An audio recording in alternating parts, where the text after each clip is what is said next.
Please, allow me to show you something.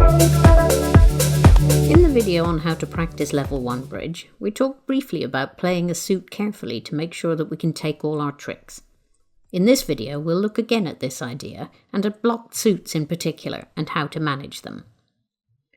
When you have a suit like this, with only high cards in one hand and a longer holding in the other hand, you need to get those high cards in the shorter holding out of the way as soon as possible, so you have a chance to make tricks with as many of the small cards in the longer holding as you can.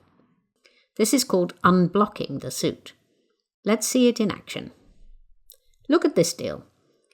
If you win the first 2 rounds of spades with the king and the jack, you'll have no more spades to play to the winners in dummy. You want to be able to take those tricks in your hand first and get the high cards out of the way, and then to be able to get back to the dummy to play the remaining spades, which should allow you to make 5 tricks in the suit. The defensive led a diamond, and you have a choice of whether to win it in the dummy with the ace or in your hand with the king. Which do you think is right? If you said win with the king, well done. You want to preserve that ace of diamonds as a way back to your winners in dummy once you've unblocked the suit. Watch. Because you've seen that the ace is your only entry to the north hand, you wisely win this diamond trick in your hand and immediately set about unblocking the spades, playing the king,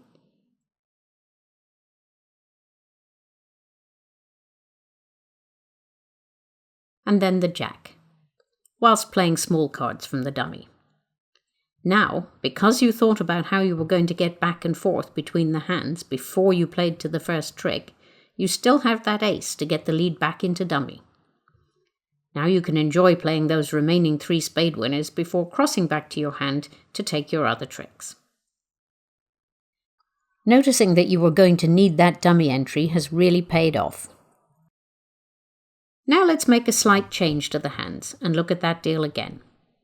This time, you have no entry to the dummy outside the spade suit, and the suit is blocked. What to do? When you win the diamond lead in your hand, you know you must unblock the spade suit, but this time, your only entry to the dummy is in spades. If you don't overtake the jack with the queen or ace, you're never getting back to the dummy, and you must say goodbye to your other spade trick or tricks. Now, spades are an important suit for us here, so we must count them. We started with 5 in dummy and 2 in our hand. That's 7 between us. That leaves 6 for the opponents. They've both followed to the first 2 rounds of spades, and so that leaves just 2 between them. If they have 1 each, happy days. They will both fall under our ace, and we will make 2 more spade tricks with the little cards. But if the remaining spades are in one hand, we'll only make 1 more spade trick. Let's see. Yay, they were 3-3, so now we can cash our 2 little spades. Once we've done that, we can cross back to the south hand to take any other tricks we have. You don't need to watch that bit. Why couldn't you just do this overtaking thing on the first hand, you may be thinking? Well, let's just look at what happens if luck isn't on our side. This time, you haven't stopped to think about the hand at trick 1, and you merrily win with the ace of diamonds in dummy. Then you realise that you need to take some spade tricks, so you play a small one to the king, win that, and then overtake the jack because it's now your only way back to the dummy. You play the ace of spades, but this time the opponent's spades have split 4-2, which is actually slightly more likely than 3-3, and you have no more winners.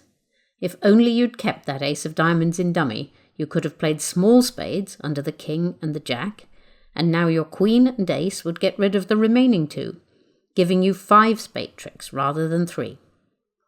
Always look out for suits that may be blocked, and think about where you need to try to keep entries.